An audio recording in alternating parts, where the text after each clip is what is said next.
appearance on Dion's Daily Dose does not imply endorsement from or by any candidate or guest. The views, thoughts, and opinions expressed by Dion Bergeron or Dion's Daily Dose are his own and do not represent the views, thoughts, and opinions of any guest. Material and information presented is for general information purposes only. The Dion's Daily Dose name in all forms and abbreviations are the property of its owners, and its use does not imply endorsement of or opposition to any specific organization, product, or service. If you'd like to support the show, please visit our Patreon at patreon.com/Dion's Daily Dose.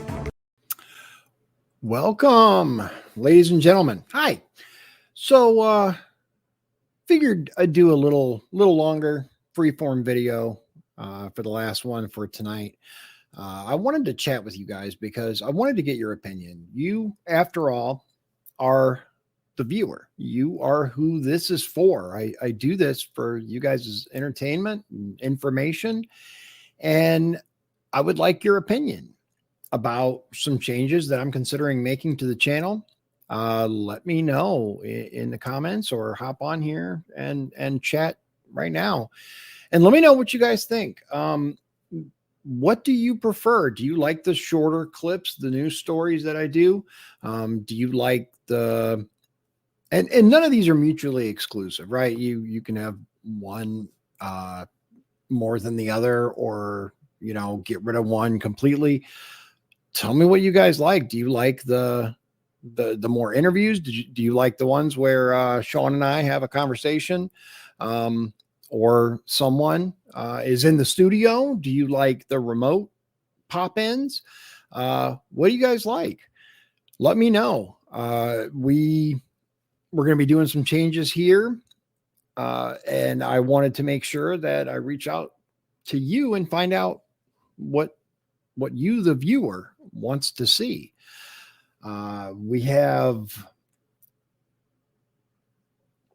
We've been doing this for a while now, and certain things seem to do really well. Certain other things, not so much. We are, just so you know, we are still going to have the various candidates on and chat with them, but I'm curious as to what you guys want. What do you like? What would you like to see more of? What would you like to see less of?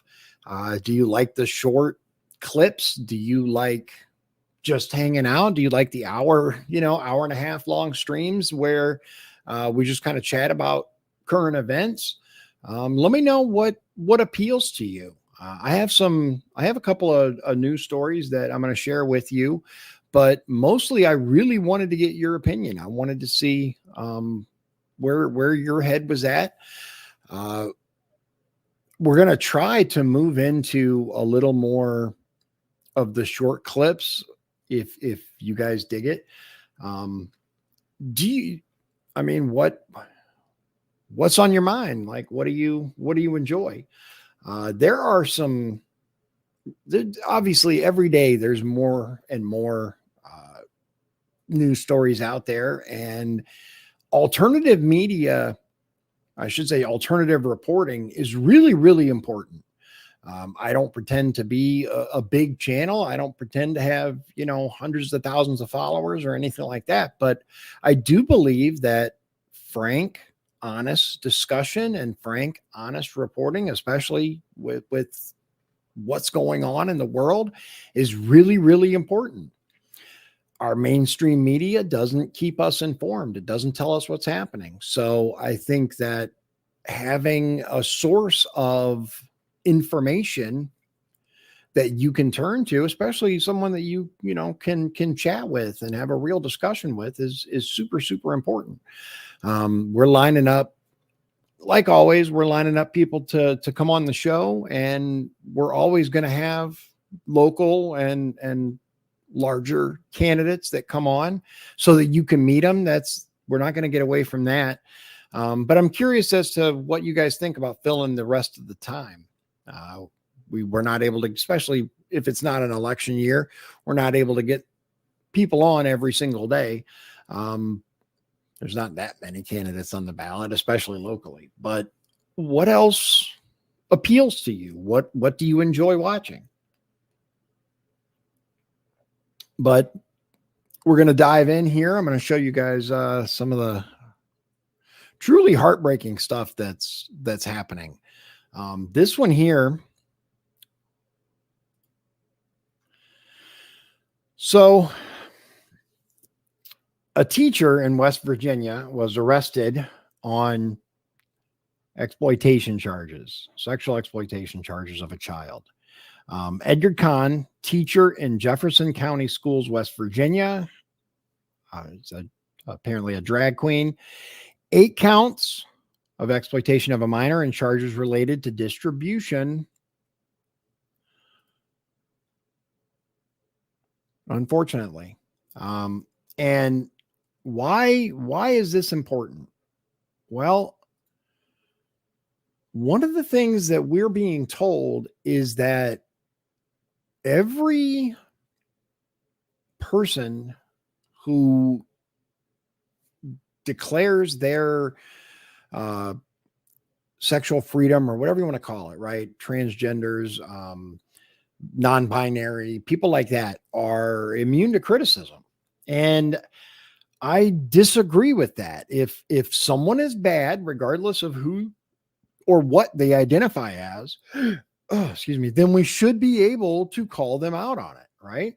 Elon says if evil people are given a moral cloak that cannot be questioned, they are certain to wear it. And I agree with him here. This is not to say that all transgender people are bad. That's false. Of course not. There are people just like there are normal people, there are abnormal people, there are disgusting people, there are good people, there are bad people. And they cross all different kinds of boundaries. I would never say that every one of a particular demographic or group is bad. That's the epitome of stereotype and or racism, etc. But rather, they should be no more above questioning than anyone else. And I wholeheartedly agree with that. I've said it before. You know, one of the things that occurs to me is, like, for example, Donald Trump has referred negatively to a certain no-name individual. And because that person was a veteran, some people say that they should be above criticism. And I wholeheartedly disagree. Regardless of what you have done or will do in your life, you are always open to scrutiny and criticism. So apparently this is a TikTok star named Rachel Queen Burton, and they pleaded guilty to child sex offenses. When he was a man, he abused 2 children and later transitioned into a woman. According to Daily Mail Online, apparently abused 2 children before transition, arrested in 2022, pled guilty. Says amassed thousands of followers, claiming to be a proud trans woman, but really was using it as a mask, victims told the court. Accused of repeatedly abusing 2 children before stalking their family and driving them to homelessness, the district court in Adelaide heard. Burton then transitioned and pled guilty to aggravated counts of producing and possessing child exploitation material, gross indecency, and indecent assault. Harrowing victim impact statements from Burton's 2 victims, a boy and a girl, their older sibling, and the children's mother, were heard in court on Tuesday. Burton, who joined via video link from a male prison, sobbed as the children's mother detailed the permanent impacts of the abuse, the advertiser reported. And that is the individual there. This is not an isolated type of issue. And I'll tell you, this is so not to be, did a story, and I think it's kind of important, because this is the mindset that we face. I'm going to read you guys this. The New York Times published this opinion piece, and oh boy, were some of their readers mad. In a largely thoughtful, meticulously documented, and thorough review of the state of trans madness and gender affirming care, author Pamela Paul brings a moment of sanity to the pages of the New York Times. It's an opinion piece. As kids, they thought they were trans. They no longer do. Paul is not one of those conservatives periodically paraded before the Times readership as a sacrificial lamb so the Times can claim to respect diverse viewpoints. Paul isn't even a conservative. She's on staff as an opinion columnist and shares many of the same views as her readership. Just last November, she wrote a de rigueur anti-Trump piece in which she referred to the former president as the, quote, bomb under the table. Still, she routinely pushes back against the excesses of her compatriots on the left, even writing a book suggesting that maybe a pornography-saturated culture might have some downsides. We all know how much progressives love their porn.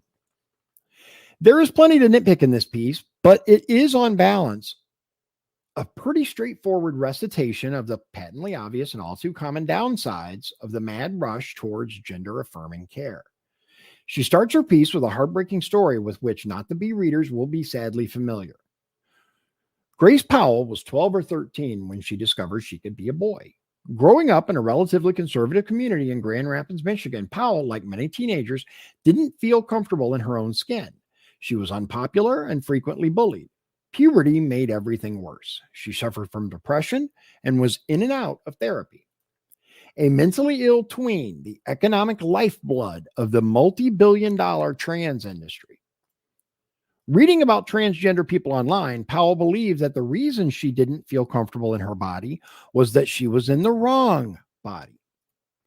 Transitioning seemed like the obvious solution. The narrative she had heard and absorbed was that if you don't transition, you'll kill yourself. At 17, she told her parents that she was trans. They sent her to a gender specialist. And as a senior in high school, she started on hormone therapy and had a double mastectomy before she went to college. Did anybody in the medical community upon which she depended to help her suggest alternatives? You know the answer. At no point during her medical or surgical transition, Powell says, did anyone ask her about the reasons behind her gender dysphoria or her depression. At no point was she asked about her sexual orientation. And at no point was she asked about any previous trauma. And so neither the therapist nor the doctors ever learned that she'd been sexually abused as a child. She has since detransitioned. Progressives often portray the heated debate over childhood transgender care as a clash between those who are trying to help growing numbers of children express what they believe their genders to be and conservative politicians who won't let kids be themselves. That last part, the progressive argument that conservatives, quote, won't let kids be themselves, rarely gets challenged and yet represents nothing less than the complete abdication of parental and adult responsibility. Won't let kids be themselves? Of course we won't let kids be themselves. Otherwise, we wouldn't stop them from smoking cigarettes, drinking alcohol, driving, selling naked pictures of themselves, and a whole host of other things. And I agree. There is a fundamental need as a parent to decide what your child can and cannot do. Otherwise, why be a parent? Why not give a child complete unfettered access to do whatever they want to do? And I definitely do not suggest that. That is a horrific idea. But right-wing demagogues are not the only ones who have inflamed this debate. Right-wing demagogues. Hey, it is the Times after all. Transgender activists have pushed their own ideological extremism, especially by pressing for a treatment orthodoxy that has faced increased scrutiny in recent years. Under that model of care, clinicians are expected to affirm a young person's assertion of gender identity and even provide medical treatment before or even without exploring other possible sources of distress. This is in large part the heart of the piece, and Paul recounts other stories which track similar themes. Despite all the protestations to the contrary, gender-affirming care usually leaves out the care part. and goes straight to the affirming, abandoning even a pantomime of mental health ethics in a mad, no evil pursuit of money, personal affirmation, and the feeding of whatever demons occupy the space where their souls used to be. After Kathleen's 15-year-old son, whom she described as an obsessive child, abruptly told his parents he was trans, the doctor who was going to assess whether he had ADHD referred him instead to someone who specialized in both ADHD and gender. Kathleen, who asked to be identified only by her first name to protect her son's privacy, assumed that the specialist would do some kind of evaluation or assessment. That was not the case. The meeting was brief and began on a shocking note. In front of my son, the therapist said, "Do you want a dead son or a live daughter?" Kathleen recounted. The fact that the very institutions on which we rely for our health and well-being and the protection of the vulnerable are the perpetuators of this madness is surely one of the greater crimes in all this. And this is supposed to be the very institution. Exactly. This is the medical establishment. The people that we are supposed to go to for issues, for our health and well-being. It's insanity. Pediatricians, psychologists, and other clinicians who dissent from this orthodoxy, believing that it is not based on reliable evidence, feel frustrated by their professional organizations. The American Psychological Association, American Psychiatric Association, and the American Academy of Pediatrics have wholeheartedly backed the gender-affirming model. Paul's piece is thorough, pushing 5,000 words and meticulously researched and careful to cite sources for various claims. Of course, this does not stop the hysterical pro-kid mutilation lobby from going full mouth froth on Twitter. Yeah.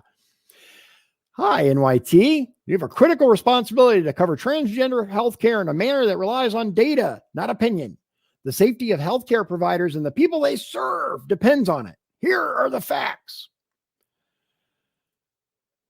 This is some three-handed Monty subterfuge. It is technically an opinion piece, I suspect, because the Times wanted to protect itself from its readership, but it reads like a well-sourced and data-dependent piece of journalism. The safety of healthcare providers depends on it. I'm sorry, I think I misquoted that last one. Serve, not mutilate. Serve is what they wrote. Here are the facts. When you click through, you are greeted by a screed of hysterical agitprop followed by a helpful FAQ. Well, helpful if you want to further the mutilation of children. What does it mean for children to transition? Aren't they too young to do so? The answer, if you're a warm-blooded human being with a soul, is yes. Of course they're too young, but not if you are the Human Rights Campaign. Transgender and non-binary people who begin transitioning during childhood or adolescence work closely with parents and healthcare providers, including mental health providers, to determine which changes to make at a given time that are age appropriate and in the best interest of the child. At all stages, parents, young people, and medical professionals make decisions together, and no permanent medical interventions happen until a transgender person is old enough to give truly informed consent. Gee, it's like they didn't even read Paul's piece, because of course they didn't. What are puberty blockers? Why are they used? Are they safe? They have a long answer to this, but this is my favorite part. Puberty blockers are fully reversible. It says, if a person stops taking puberty blockers, normal puberty will resume with minimal long-term effects, if any. See, this is why it's important to read the article you are attempting to refute from Paul's piece. Today, Emmerich's voice, permanently altered by testosterone, is that of a man. When she tells people she's a detransitioner, they ask when she plans to stop taking T and live as a woman. I've been off it for a year, she replies. The Human Rights Campaign, or HRC, does admit that there is one side effect. While there may be some loss of bone mineral density, this can be easily addressed with calcium and vitamin D supplements. There may be some loss of bone mineral density, but hey, just spend the rest of your life treating it. The HRC makes no similar attempt to suggest that gender-affirming surgeries have minimal long-term effects. Instead, they make believe it either doesn't happen or only takes place after years of mental health evaluation, which we already know is a lie. Transgender and non-binary people typically do not have gender-affirming surgeries before the age of 18. And some rare exceptions, 16 or 17-year-olds have received gender-affirming surgeries in order to reduce the impacts of significant gender dysphoria. Limited to those for whom the surgery is deemed clinically necessary, blah, blah, blah, blah, blah. What about social media and rapid onset gender dysphoria? Total nonsense, says the HRC. Are the kids transitioning because of social media or because their friends are also transitioning? This is a right-wing theory known as rapid onset gender dysphoria or social contagion, and it has been thoroughly debunked. Yeah, except it hasn't. Again, from Paul's piece. Many parents of kids who consider themselves trans say their children were introduced to transgender influencers on YouTube or TikTok. Of course they were. I have direct knowledge of this. My son finishes up middle school this year, prime time for troubled tweens and teens to be exploited by adults and influencers. It was cool to be anything other than cis, a slur for being straight and the sex you actually are. I witnessed this all up close with the pronouns, the self-declarations of various forms of non-binary, the name changes, and so on. It mostly burned itself out in a year or two. Paul nailed this in her piece. To the trans activist's dictum that children know their gender best, it is important to add something all parents know from experience. Children change their minds all the time. One mother told me that after her teenage son desisted, pulled back from a trans identity before any irreversible medical procedures, he explained, quote, I was just rebelling. I look at it like a subculture, like being goth. Exactly. Another commenter took the battle of the studies cage match approach.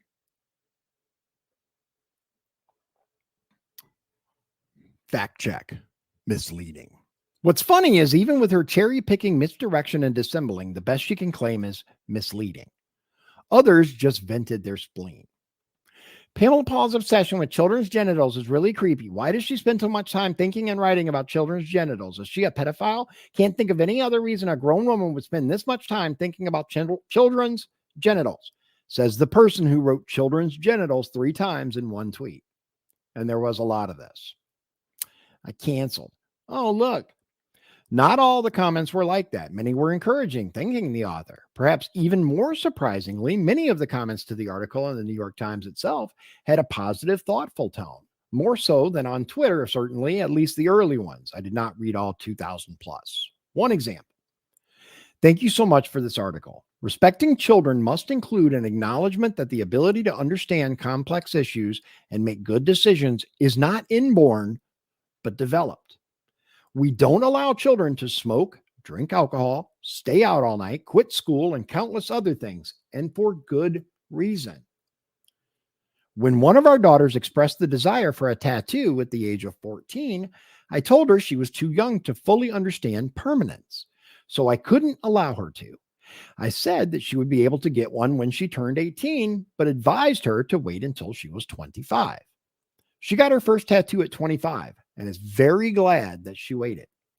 A tattoo is nothing compared to a double mastectomy or other permanent changes, and my heart breaks for people who are allowed to make major life decisions before they had the maturity or self-knowledge to do so. And that's really, really, really what it comes down to, ladies and gentlemen, is the ability to make life-altering decisions at an age that you cannot possibly comprehend the long-term effects of the decisions that you're making. It's simply not possible to understand at that age what's going to happen when you make these decisions. There are progressives, to be sure, but even they draw the line at children, particularly those who are parents. These are progressives, to be sure. What is really weird to me about all this, or more accurately, what really points to the trans madness that has gripped so much of the left, is the manner in which these so-called liberals have abandoned once long-held beliefs and former allies to push an extreme trans agenda. Gay men and women often told me that they fear Gay men and women often told me they fear that same sex attracted kids, especially effeminate boys and tomboy girls who are gender non-conforming, will be transitioned during a normal phase of childhood and before sexual maturation, and that gender ideology can mask and even abet homophobia. As one detransitioned man now in a gay relationship put it, I was a gay man pumped up to look like a woman and dated a lesbian who was pumped up to look like a man. If that's not conversion therapy, I don't know what is. I mean, right? Progressives are so desperate to become ever more progressive, they've come full circle, turning into a Frankenstein monster version of their own ridiculous caricature of the evil conservative, which is how you end up with disillusioned traditional liberals. I was always a liberal Democrat, one woman whose son desisted after social transition and hormone therapy told me. Now I feel politically homeless.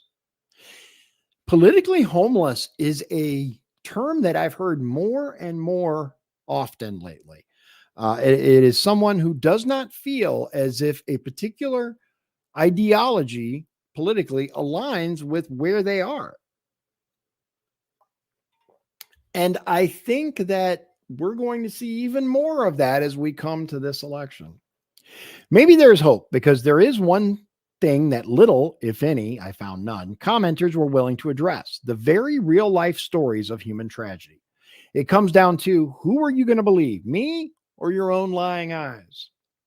Interestingly, Kathleen Kingsbury, opinion editor of the Times, and who is responsible for overseeing the editorial board in the opinion section, felt compelled to write a companion piece, a link to which is prominently displayed early in Paul's piece, providing Paul some cover and calling for, almost pleading for, respectful conversation on the topic.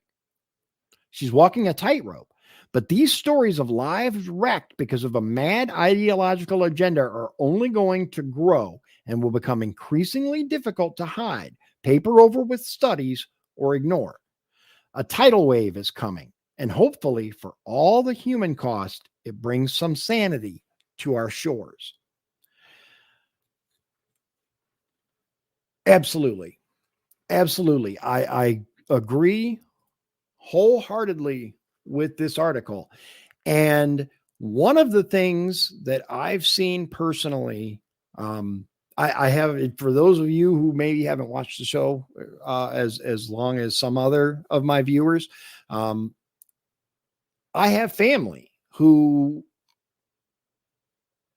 are transgender, who have decided that their gender does not match the way that they feel inside. And it's a very, very difficult thing as a family member who cares about this person and who wants to tell them, look, I don't agree with that. I don't agree with what you're doing, but I still love you. I support you, and I always will. It's a very, very difficult thing. It's very, very hard. And it obviously makes it even more difficult when you have articles like this from the New York Times and people aren't even willing for a moment to look at the negative effects that are being perpetrated and that are being perpetrated on our kids. They've done so much damage. I find it heartbreaking that we've seen this over and over and over. And it's like no one, I shouldn't say no one, many, many people in that community, especially the pitchfork crowd, you know who I'm talking about, that just insist everything is hunky-dory. There's absolutely nothing wrong. Why should we question anything that these people want to do? Children should be allowed to decide at very young ages that they want to transition. It's unbelievable. It's truly unbelievable. This is related, kind of, but I did find it just wild. So a California elementary school spent $250,000 on a program called Woke Kindergarten. to try and raise test scores. Test scores fell even further. This is Woke Kindergarten's homepage. They promote a, quote, commitment to abolitionist early education and pro-Black and queer and trans liberation. I wonder why this didn't raise test scores. What? Like, the show that I did just a little bit ago, you guys can look it up. We talked about the falling test scores across the nation. And I questioned, I said, what the hell are they teaching our kids? There was a Chicago schools that there's an entire list of schools that not a single student was on par for grade level with their math scores. Not a single one. And it gets worse. So this is a very, very disturbing story. And look, guys, I know that sometimes my content can be a little depressing, right? Or not happy. But I truly do believe that one of the things that's necessary is to bring things like this to our attention so that we are aware of what's happening and we can take steps to fix it. Because if we don't know what's happening, we can't do anything about it. This is really important. And it happened somewhere that I considered a very, very traditional conservative state, Montana. The Montana family who lost custody of their teen daughter after objecting to her gender transition have now been told they are facing arrest. Krista and Todd Kolstad were previously ordered not to speak about their family's ordeal. Moments ago, the First Amendment lawyer representing the Kolstad family filed a case at the Montana Supreme Court seeking to strike down their gag order and keep them out of jail.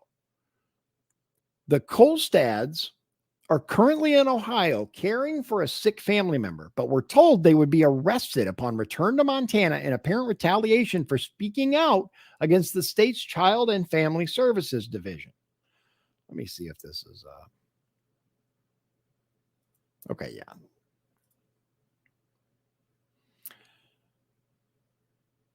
It's insane. Like, can you imagine what is going on with this? So Redux was, it's mind-blowing that this is not only allowed to happen, but there are cheerleaders for this. There are people who make it their mission to ensure that if you do not believe that your child can become another gender, that you should lose custody of your children. They believe this wholeheartedly, not just a little, like with their every fiber of their being. The family at the center of a custody battle with Montana Child and Family Services over their 14-year-old transgender daughter is reportedly facing imminent arrest after speaking to media about their ordeal. And thank God they did. Krista and Todd Kolstad have previously been ordered by a judge to remain silent on the case, but chose to speak out about their situation last week. Redux was first to break the story after speaking to them about their tragic situation on January 29th. In the interview, the Kolstads revealed that their 14-year-old daughter, Jennifer, name has been changed, had been removed from their custody after they declined to actively affirm her newfound gender identity. Montana Child and Family Services, CFS, argued to a court that it was in the child's, quote, therapeutic best interest to have her gender identity respected. And a petition was presented for the child to be sent to a family member in Canada. It goes on. I read this. This is wild. The removal was the culmination of a months-long battle between the Kolstads and CFS, which started on August 18th, 2023, after Jennifer, the child, claimed to a friend that she was suicidal and suffering from terminal cancer. The friend reported the claims to police, who reached out to the Kolsteds to confirm that Jennifer was all right. So far, absolutely. Later on that evening, a CFS caseworker arrived at the Kolsted home for an inspection and private interview with Jennifer, at which point the child declared she had drank toilet bowl cleaner and overdosed on pain medication. This is a link to the first original story. Though she showed no symptoms of illness and had no access to either substance, Jennifer was taken to the hospital on an emergency basis for blood work, which conclusively determined she had fabricated her claim of overdosing. She also does not have a medical history of cancer, despite having claimed to her friend that she was terminal. This is obviously a child seeking attention.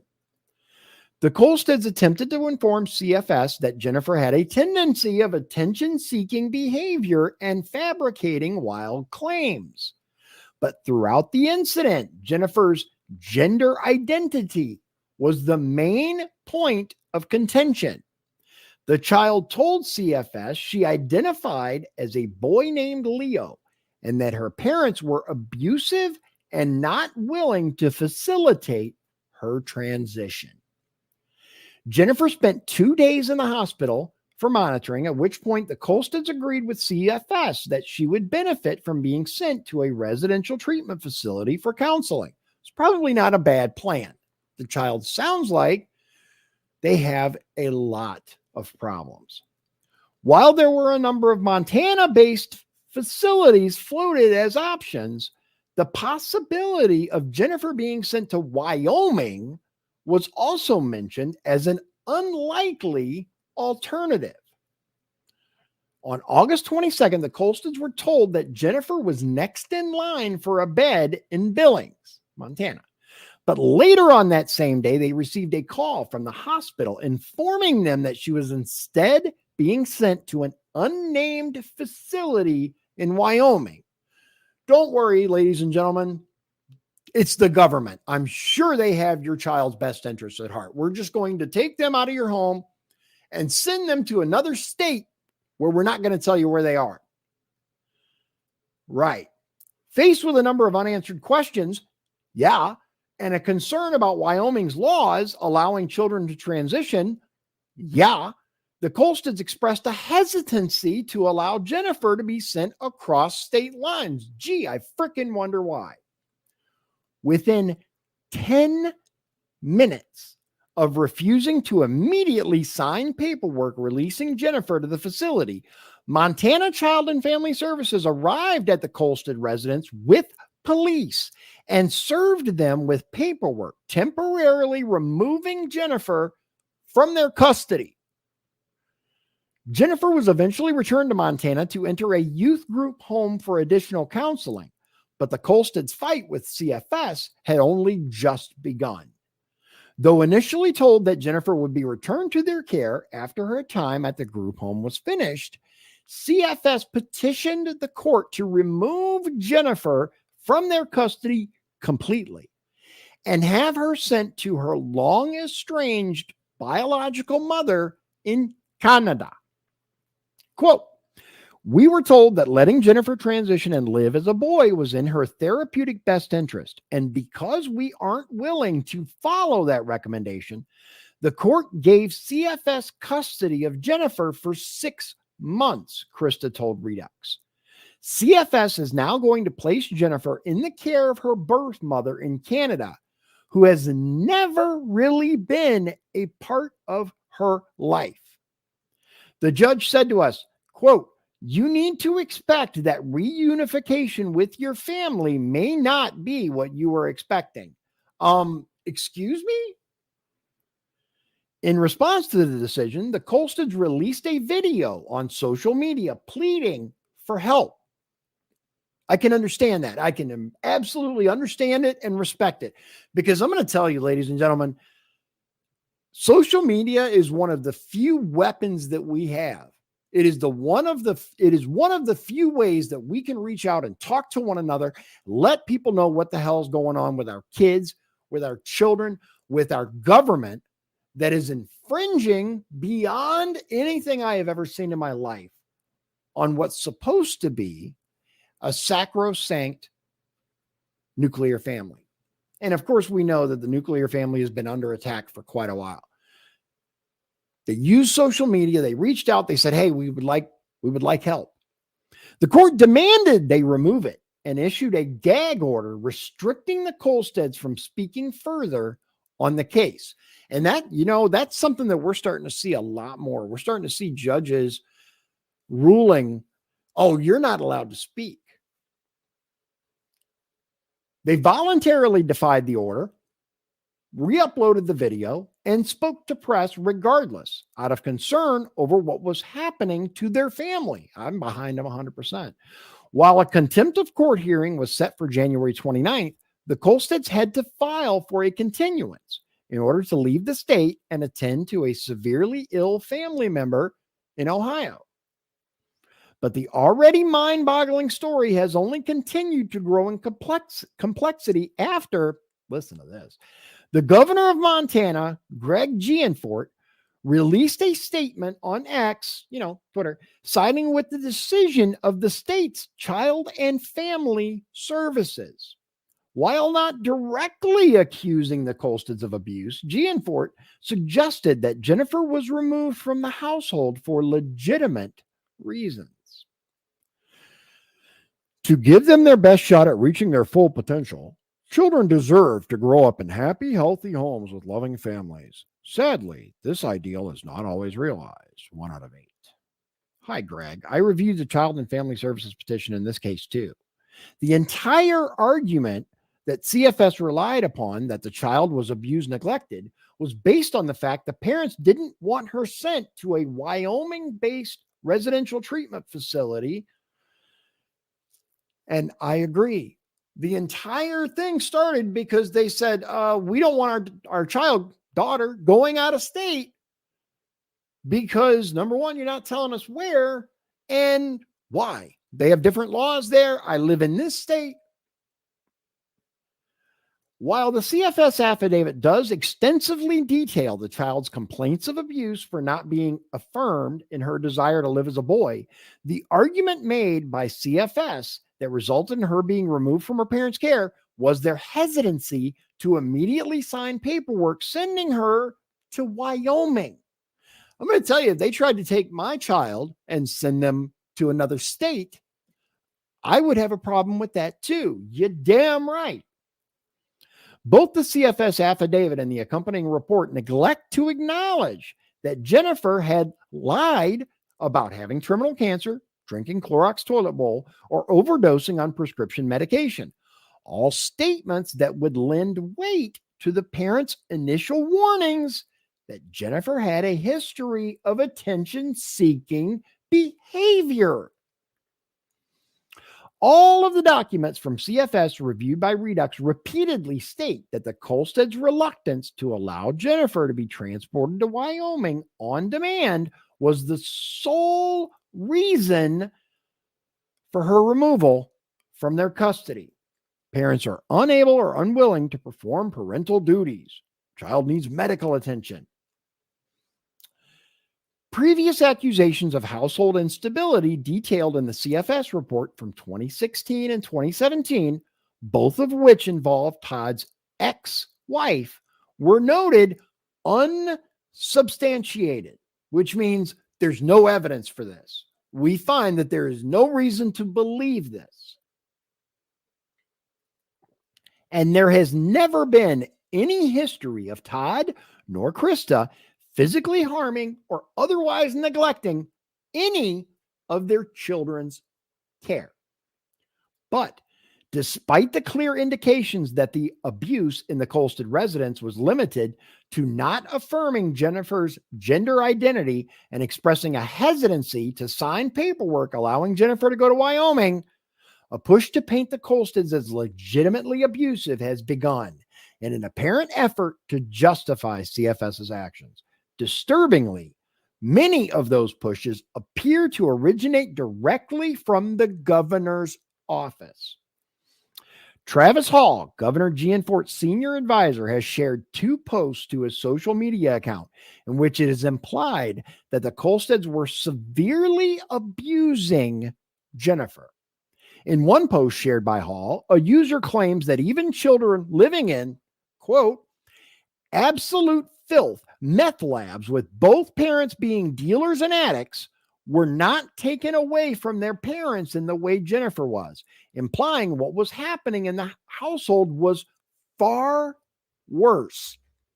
Worse than children living in filth with meth labs and both parents being dealers and addicts. It's okay to do that. You're going to keep your kids. Do that. That's perfectly all right. But how dare you not allow them to transition? How dare you not allow them to be forcefully removed by a fascist state and taken out of your custody to another state? What the ever-loving fuck? John Jackson. Having worked with CPS in Montana, there must be a lot more to this story than is being told by the parents. We had cases where children were living in absolute filth, meth labs with both parents being dealers and addicts. CPS would place the kids with grandma 2 miles away.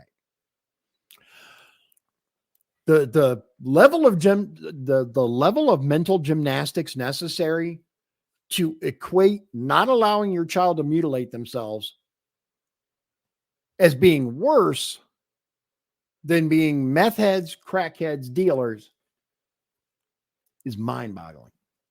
Another post shared by Hall features a link to an article from Town Hall reporter Stephen Brown, which appears to have been created with the input of the governor's office. Big shock. In the article, Brown refers to Jennifer with they-them pronouns and runs defense for Gianfort's suggestion that the Kolsteds were abusing Jennifer and that CFS acted appropriately. On X, an individual claiming to be a lawyer who works to, quote, protect trans kids in Montana has been spreading the false accusation that Todd Kolsted, Jennifer's father, was convicted of domestic abuse. In actuality, documents reviewed by Redux demonstrate the charges, which were unrelated to Jennifer, were dropped in 2021. The Kolsteds are currently engaged in a lawsuit against the Glasgow Police Department for their alleged mismanagement of that case.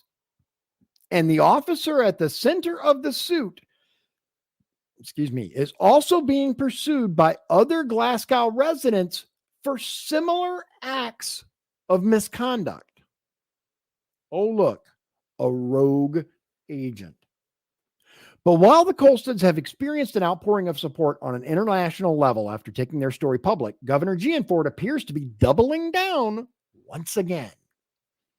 This time, the Kolsteds have been made aware through their lawyer that they may be arrested when they return to Montana from Ohio, where they are still caring for a sick relative. I have a sick relative in Ohio. So I completely understand. My grandmother has advanced cancer. And so if I needed to go out there and was told, anyway, we were very concerned but not surprised to learn from a credible source that the governor of Montana plans to arrest us the moment we step foot back in Montana. We are also told that he has tasked his senior advisor and director of strategic communications to use the media to punish us for speaking out about the state's medical kidnapping of our daughter, Krista Kolsted said to Redux in an exclusive statement. That's exactly what it is. That's exactly what it is. It is medical kidnapping. It was an abuse of power for the state to revoke custody of our daughter because we wouldn't affirm her gender identity. It is an abuse of power to use tax dollars to smear us as negligent in the press, despite records that prove we have always proactively sought care for our daughter's ongoing, unrelated mental health issues. We have also followed medical recommendations pertaining to these issues since she has been in state custody. The only thing we ever objected to is transitioning our daughter. Krista continued. Any accusation that she was taken from our home due to abuse or neglect secondary to this issue is a bald-faced lie with political foundations. Our daughter is not a political pawn. She is a child and she should be with her family, not the state. We are never going to stop fighting for our daughter. I'm going to tell you, I'm going to pause this for just a moment. I'm not going to use any names because it's not important. But there was a child here in my state that was removed from their parents' care.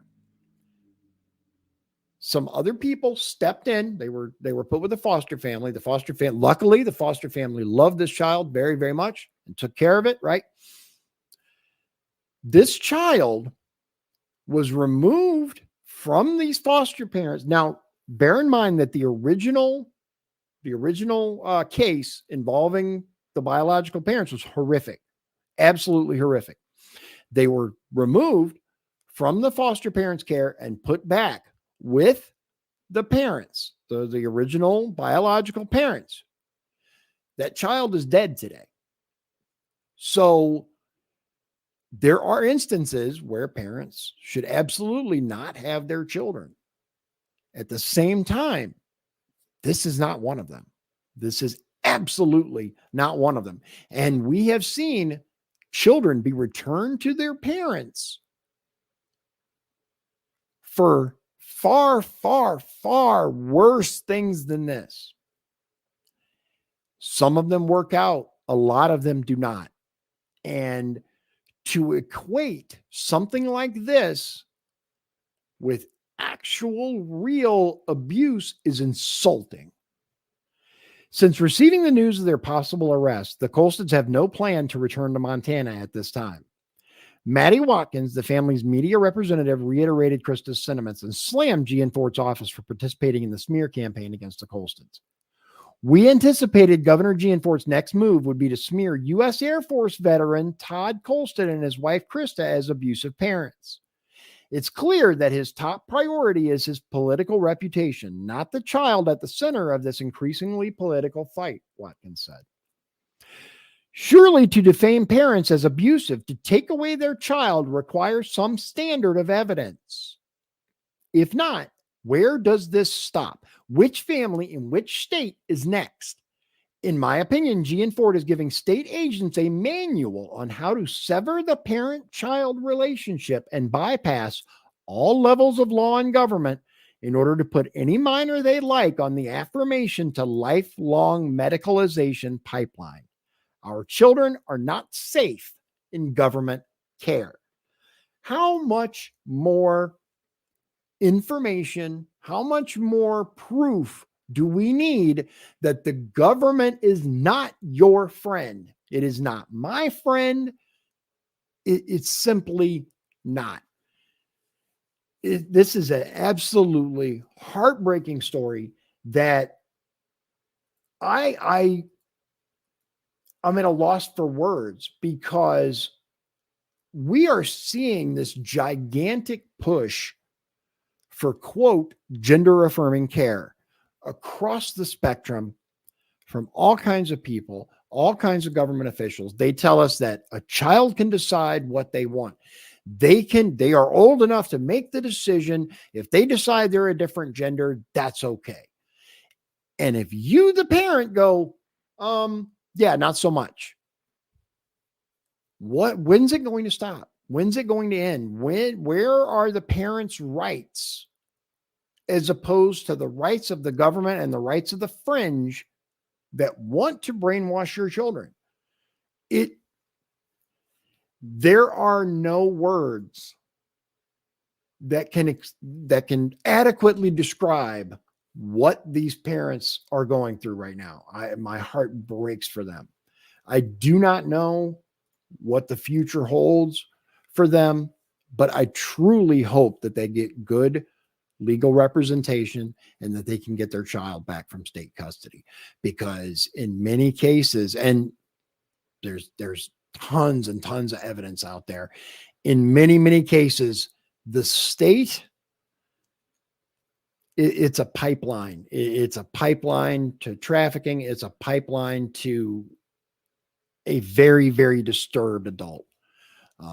Unfortunately, there are some real, real sick, demented people out there, and they utilize children and family services to do things that we need to protect our kids. They're doing what they can to protect their children, and this is the thing that's really unfortunate is the friend of the girl who heard about this did what she should have done, which was notify people, right? She told. Thank God.